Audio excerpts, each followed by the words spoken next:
जब तक नियम को अपना सर्वस्व नहीं मानते तब तक प्रेम की प्राप्ति नहीं होती। नियम से आसक्ति हो जाती है।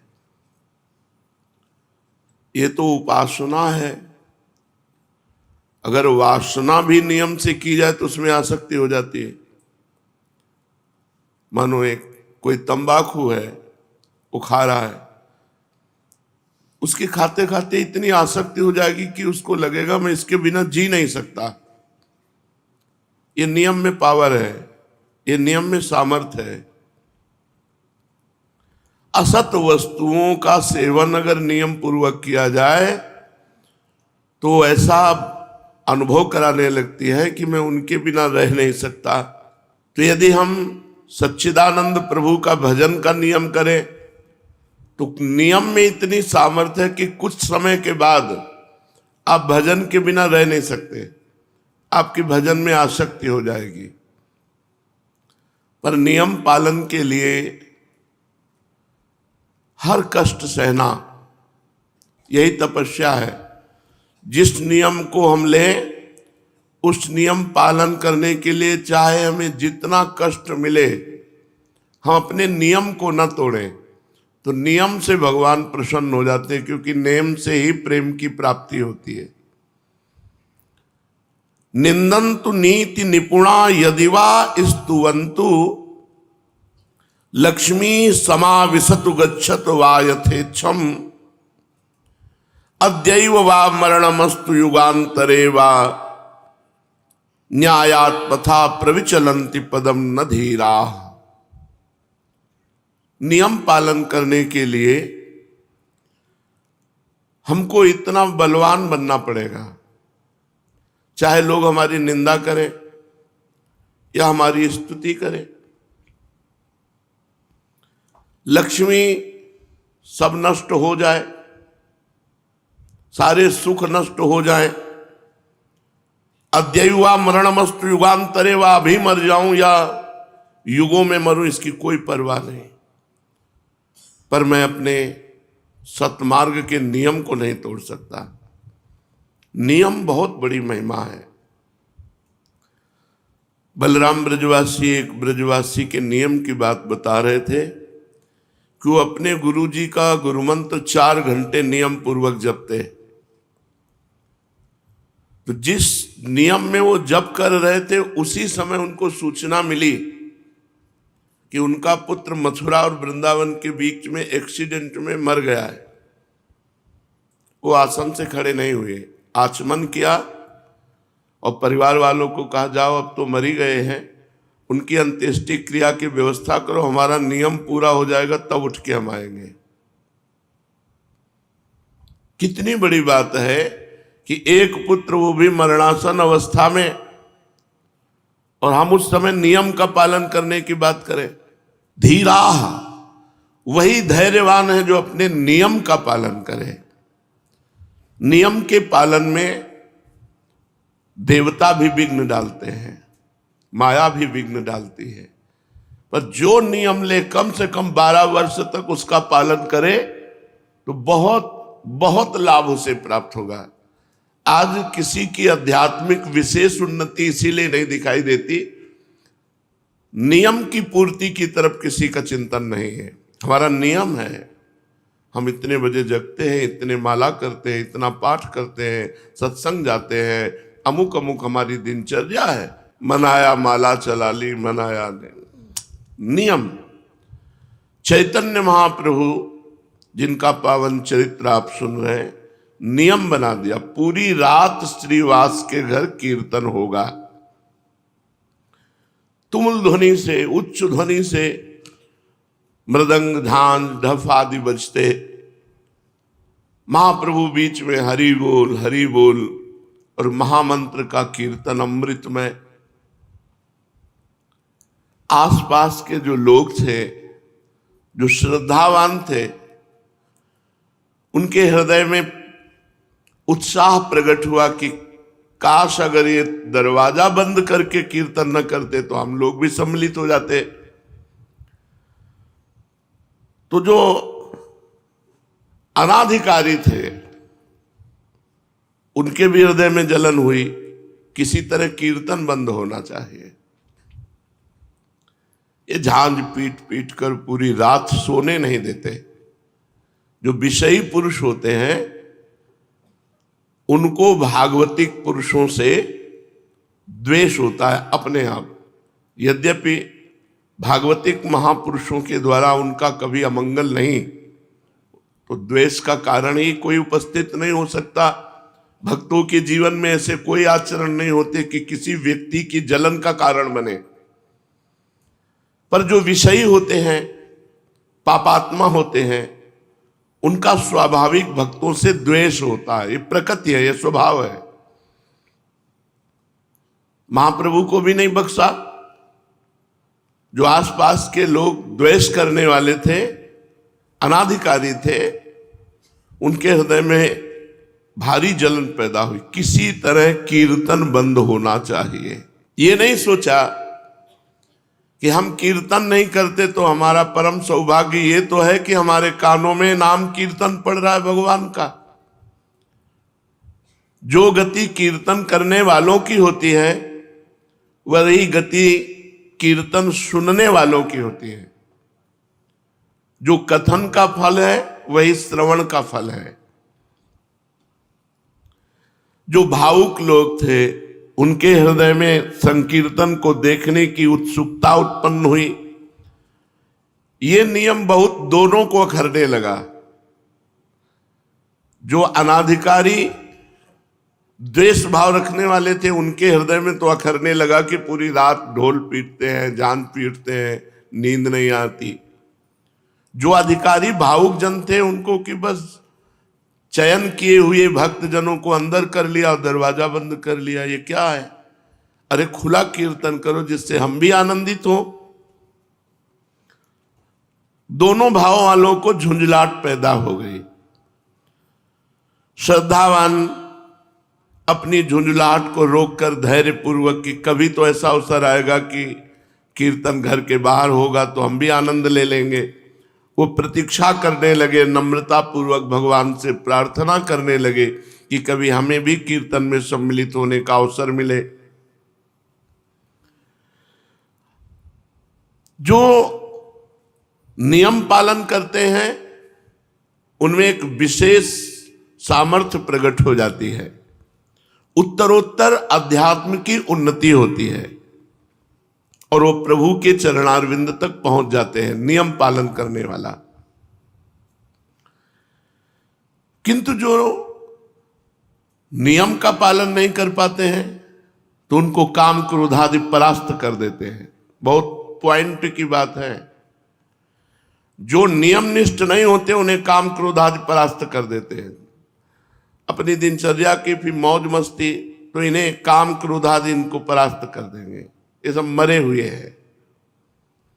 जिनके मन में भागवतिक उत्साह नहीं, भजन का उत्साह नहीं, भगवत चर्चा सुनने की अंदर तृष्णा नहीं, वो मरा हुआ जीवन है। जिन हरि भगति हृदय नहीं आनी, जीवित सौ समान ते प्राणी। वो मुर्दे के समान है जिसके हृदय में भगवान की भक्ति नहीं। जो संकीर्तन को विघ्न रूप समझ रहे थे, यार रात भर ऐसा होता है। जहां भागवतिक नियम होता है वहां द्वेष पैदा हो जाता है उन लोगों के हृदय में जो विषय होते हैं। द्वेष स्वाभाविक प्रकट हो जाता है, ये प्रकृति है। बहुत से शत्रु भाव रखने लगे महाप्रभु के प्रति। ये कीर्तन बंद होना चाहिए। वैष्णवों को देखते ही रुद्र दृष्टि से जहां शाम हुई, ढोल मंजीर आदि लेकर वैष्णव जन एकत्रित होने लगे श्रीवास के घर में, तो जो विद्वेषी थे उनके हृदय में जलन पैदा हुई कि किसी तरह कीर्तन बंद होना चाहिए। अब ऐसे लोग संकीर्तन का विरुद्ध प्रचार करने लगे और भगवान की इस प्रकृति में सबको सपोर्ट मिलता है, सबको। देखो, देश रक्षा के लिए प्राण समर्पित करने वाले, राष्ट्र सैनिक बनने का उत्साह रखते हैं, तो आतंकवाद में भी प्राण समर्पित करने वाले हैं, उनकी भी फौज है। ये प्रकृति ऐसी है कि सबका सपोर्ट कर देती है। अब वो लोग शुरू हुए कि अरे पूरी रात भर न जाने क्या क्या होता है श्रीवास के घर में। शाम से भक्तजन ही अंदर जाते थे और वहां प्रचार प्रसार होने लगा, क्या क्या होता है, विरुद्ध प्रचार। संकीर्तन को बंद कराने के लिए बुरे बुरे भाव प्रकाशित किए गए। सब कुछ होता है वहां, बुरे बुरे भाव प्रकाशित हुए। नियम, प्राण चाहे चला जाए, तभी कहा अद्यैव वा मरणमस्तु युगांतरे वा, आज मरूं या हजारों वर्ष बाद मरूं, इसकी कोई परवाह नहीं, नियम नहीं टूटने वाला। अब वो बुरे बुरे प्रचार प्रसार करने लगे। जो दुष्ट स्वभाव के लोग होते हैं उनको दुष्टता करने में मजा आता है। दूसरे की बुराई करने वाले को अगला जन्म चमगादड़ का मिलता है, उल्टा टंगा रहता है। पर उनको बुराई करने में ऐसा लगता है जैसे राष्ट्रपति पद मिल रहा हो, चार लोग सुनने वाले हो, उनको बुराई करने का अवसर मिले तो इतने खुश होते हैं मानो नृपति बन गए हो। वो दुष्ट स्वभाव के लोग, कीर्तन बंद होना चाहिए। एक पार्टी तैयार हो गई दुष्टों की, बताया ना, सपोर्ट सबका प्रकृति कर देती है। अभी आप कोई विरुद्ध भाव प्रकाशित कीजिए तो आपको सैकड़ों मिल जाएंगे सपोर्ट करने वाले, और सद्भाव प्रकाशित करो तो उसके भी है। प्रकृति सबको सपोर्ट कर देती है। और ये पता नहीं कि भगवान के भक्तों का विरोध करने से उनकी भक्ति में और प्रकाश होता है और रंग आता है। दुष्टों को पता नहीं होता, दुष्टों को लगता है मैं विरोध करूंगा तो इनका अपयश होगा, इनकी हानि होगी। पर कई बार सत्संग में बताया है कि दुष्ट रूपी डंडा के ऊपर भक्त रूपी झंडा फहराता है। अगर मीरा जी के देवर ने प्रतिकूलता न प्रकट की होती तो मीरा जी की महान भक्ति का हम लोग अनुभव न कर पाते। अगर प्रहलाद जी के पिता हिरण्यकश्यप ने विरोध प्रकट न किया होता तो प्रहलाद जी की भक्ति का प्रकाश हम लोग नहीं समझ पाते। संकीर्तन के विरुद्ध प्रचार होने लगा, संकीर्तन बंद होना चाहिए, यहां बुरे बुरे काम होते हैं, ऐसा प्रचार होने लगा। कोई जड़मूल नहीं है, प्रचार शुरू। दुष्ट स्वभाव के नरकगामी अधोगति को प्राप्त होने वाले लोगों की पार्टी बन गई। ये अपने आचरण और भावों के द्वारा ही अपना सर्वनाश कर लेते हैं। भक्तों का विरोध करने का मतलब है पहाड़ में अपनी खोपड़ी फोड़ना। पहाड़ का कुछ नहीं बिगड़ता, तुम्हारा ही माथा चकनाचूर हो जाएगा। भक्त भगवान के भरोसे होता है। अरे जमाने जोर लगा ले, कितना जोर लगाएगा, भक्त और भगवान का झंडा कभी न झुकने पाएगा। क्या क्या नहीं किया हिरण्यकश्यप ने प्रहलाद जी पर कुछ उनकी भक्ति पे आंच आई क्या? विरोधियों के विरोध का और मंगल स्वरूप प्रकट हुआ। क्या मंगल स्वरूप? महाप्रभु को जोश आ गया। भक्तों को भयभीत देख करके महाप्रभु के हृदय में विश्वव्यापी संकीर्तन को फैलाने का, नहीं तो हो सकता था कि कई वर्षों चलता रहता दरवाजा बंद करके कीर्तन, लेकिन कीर्तन के विरोध ने कीर्तन को विश्वव्यापी बना दिया। दुष्ट पुरुषों के विरोध से महापुरुषों का बड़ा कार्य हो जाता है। ये दुष्ट जन जो है, विरोधी जन जो है, अभक्त जन जो है, उनके चरणों में प्रणाम है। ये भक्ति को, नियम निष्ठा को प्रकाशित करने वाले हैं। भक्तों को अगर किसी ने प्रकाशित किया तो भक्ति विरोधी आचरण वाले दुष्टों ने प्रकाशित किया।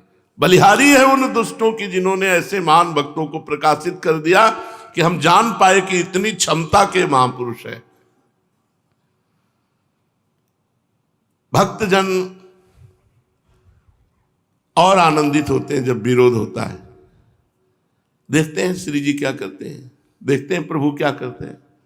इनका कोई मंगलय विधान है और जब परिणाम निकल के आता है तो परम मंगल विधान। देखो यहां कीर्तन का विरोध, भारी विरोध शुरू हो गया। संकीर्तन विरोधियों ने संकीर्तन की पहले निंदा की, फिर रोकने का उपाय सब मिलकर सोचा कि क्या उपाय हो सकता है कीर्तन बंद हो जाए। संकीर्तन के विरुद्ध निंदा करना और ये उपाय सोचना किस तरह से इन भक्तों को भय प्राप्त हो जाए और ये कीर्तन बंद कर दे। महाप्रभु को इसकी कोई परवाह नहीं। श्री कृष्ण संकीर्तन में सदा संलग्न रहने लगे। सैकड़ों लोग विरोधी हो गए कीर्तन के। रात्रि भर संकीर्तन होता, भक्तगण जोर से हरि बोल की ध्वनि करते। आसपास के लोग दुष्टों के संग में हो गए, क्योंकि नींद नहीं, नींद में दखल पड़ता।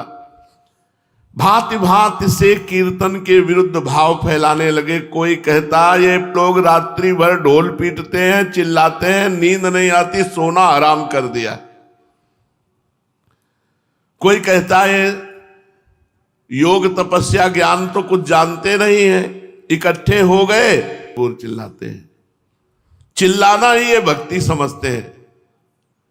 कोई बीच में कहता जी पूरी हत्या की जड़ तो ये श्रीवास है, ये भीख की रोटी खाता है और रात्रि भर अपने घर में कीर्तन कराता है, पूरा मोहल्ला परेशान है। 10-20 लोग ऐसे बैठ गए, कीर्तन का आनंद नहीं ले रहे, निंदा कर रहे हैं बैठकर, कीर्तन का विरोध की भावना।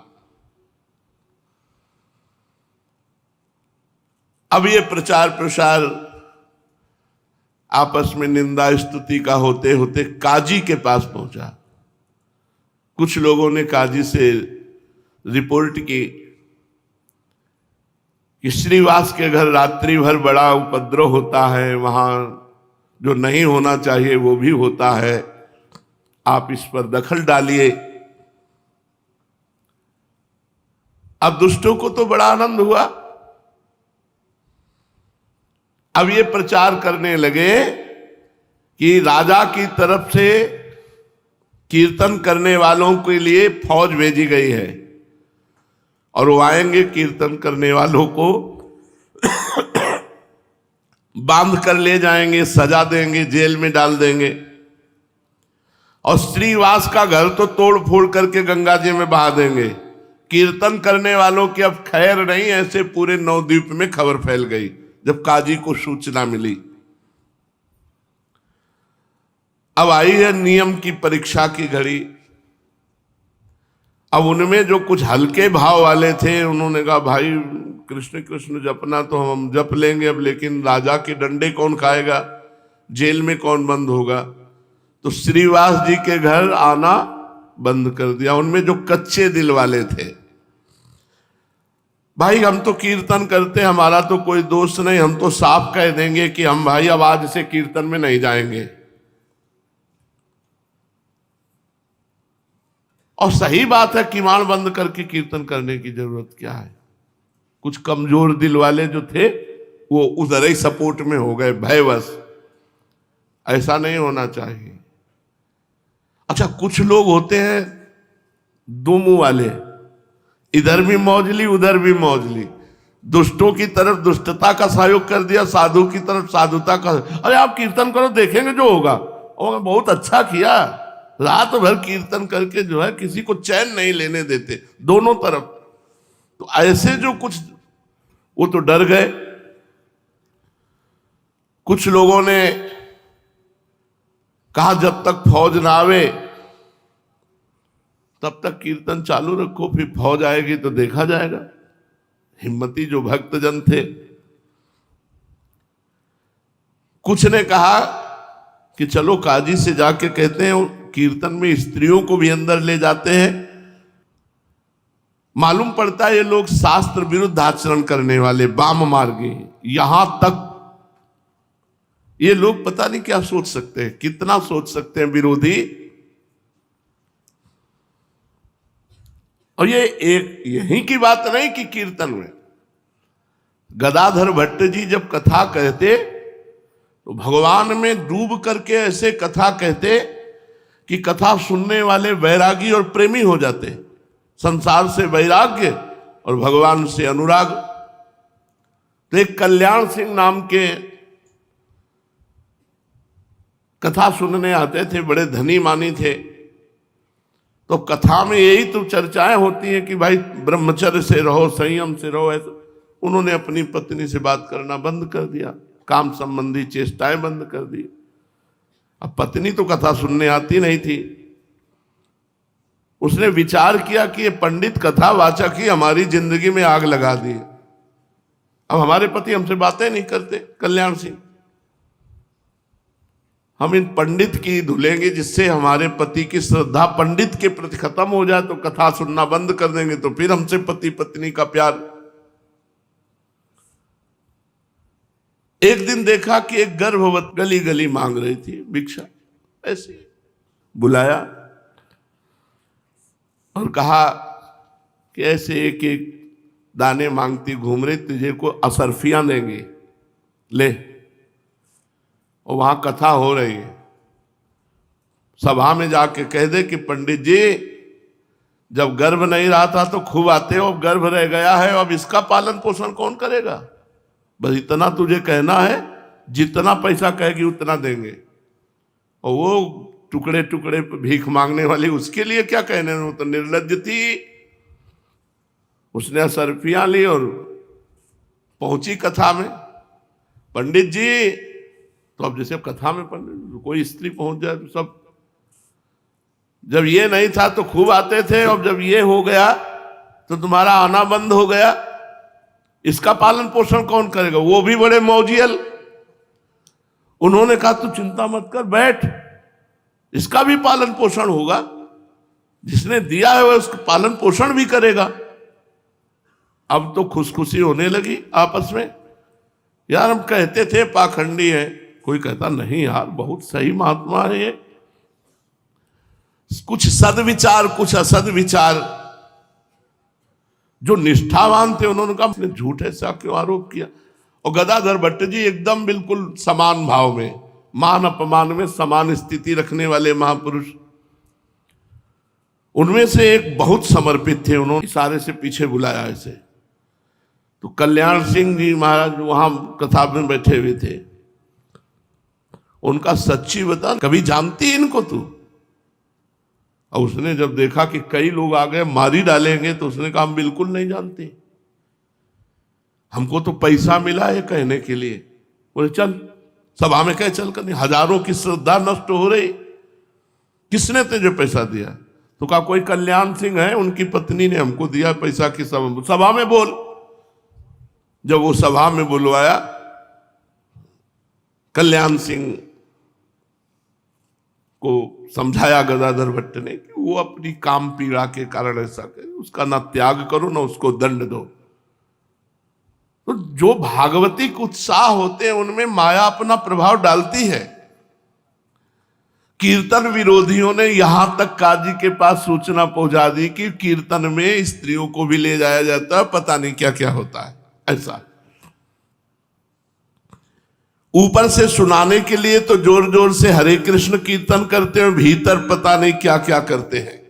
ऐसा काजी के दिमाग में भर दिया।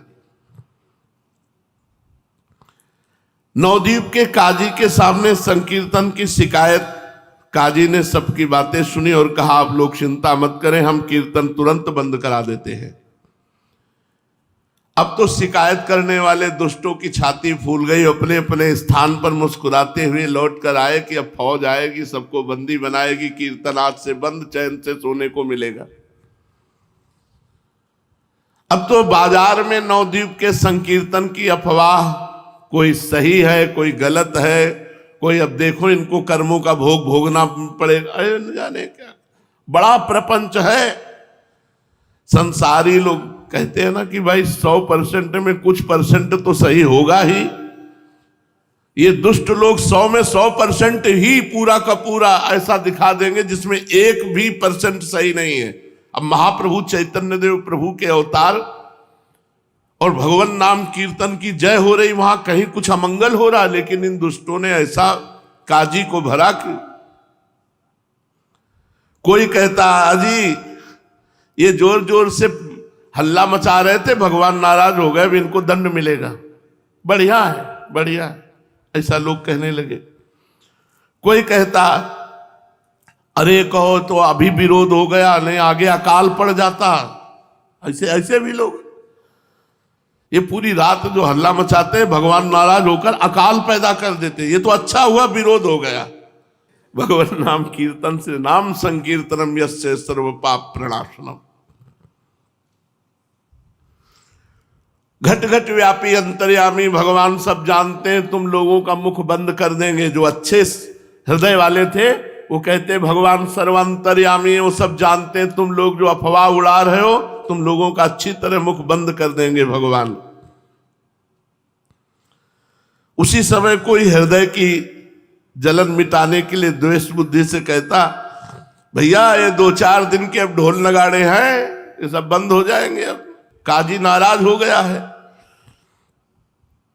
श्रीवास पंडित ने भी ये सब बातें सुनी। अब उनके मन में भय उत्पन्न हुआ, और गौड़ देश का राजा मुसलमानी था, बादशाह, हिंदू धर्म का विरोधी यवन। उनका हो सकता है वो हमारे धर्म को जानता नहीं है और उसका विरोध करके ये सब कर सकता है, राजा है। और हिंदू जनों ने ही जाकर के विरोध भाव शिकायत की, तो जरूर हो सकता है ऐसा। श्रीवास जी के मन में भय सताया। लोगों के मुख से ऐसी बातें सुनकर के प्रायः सब भक्तों के हृदय में डर घुस गया अंदर, क्योंकि यवन हिंदू धर्म विरोधी राजा है और हिंदू जन ही शिकायत कर रहे हैं, तो जरूर कोई न कोई उपद्रव।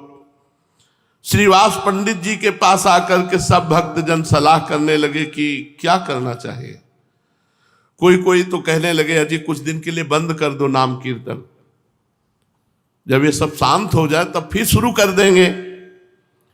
कोई कहते भैया अब तो हम तो जय श्री कृष्ण नवद्वीप ही छोड़ रहे हैं कुछ दिनों के लिए, जब सब शांत होगा तो लौट आएंगे। अब हम तो रिश्ते नातेदारों के आ जाएंगे, अब कीर्तन में नहीं आएंगे। उनकी बातें सुनकर श्रीवास पंडित ने कहा भाई अब जो होना होगा सो होगा, भगवान श्री हरि सबका भला करेंगे। हम श्री कृष्ण कीर्तन करते हैं, कोई गलत काम तो नहीं करते ना, देखा जाएगा।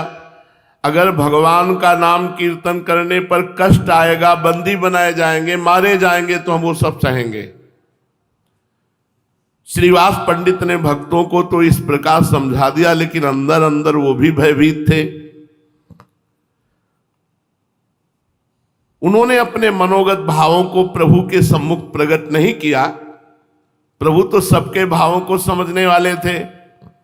चैतन्य महाप्रभु ने सब भक्तों के भावों को देखा, सब डगमगा रहे हैं।